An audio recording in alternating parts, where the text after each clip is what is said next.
It all starts with a party with the gods. They decided not to invite the goddess of discord, for obvious reasons, and when the goddess found out about this, she threw a golden apple into the party that had the inscription along the lines of, "To the fairest."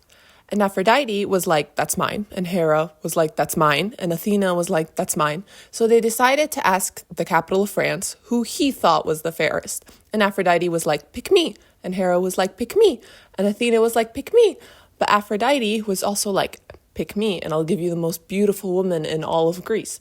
And Paris was like, "Yes, please." This story could also start with Helen of Sparta, who was the most beautiful woman in all of Greece.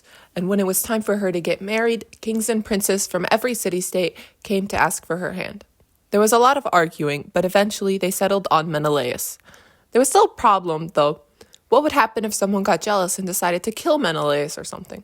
The solution was proposed by an unimportant man named Odysseus.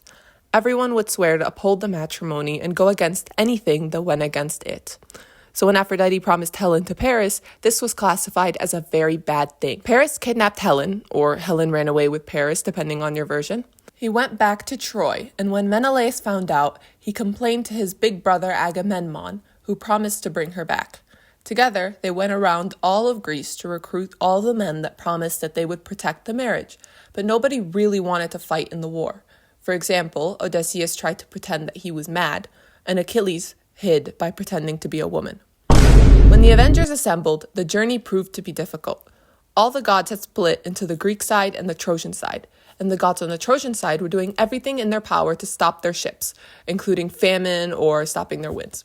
Finally, they made it, and the siege on Troy began. Paris complained to his big brother Hector, who promised to lead the war. There was a lot of fighting on either side, and everyone had plot armor until the gods decided that it was their time to die. But nothing much happened until Agamemnon took the priest of Apollo's daughter, and so the priest prayed for a plague to befall his men. Agamemnon gave the daughter back and, insulted and threatened, took one of Achilles' concubines, Briseis. Achilles, being dishonored and throwing a teenage tantrum, decided that he and his men weren't going to fight anymore after a lot of arguing. More fighting happened, but the Greeks began to lose without Achilles' help. Patroclus, Achilles' bestest friend, decides that he wasn't going to stand for Achilles' immature decision. He dressed in Achilles' armor and pretended to be him, and took all of Achilles' men to the battlefield. Hector then kills Patroclus, bringing Achilles into a rage.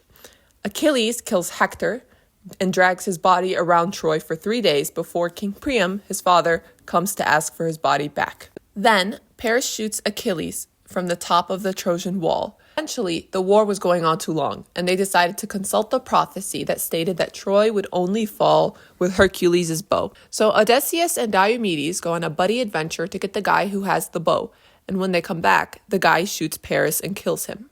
But of course, they needed one more final act. Odysseus comes up with a plan with the help of Athena, where they build a giant horse and hide inside of it.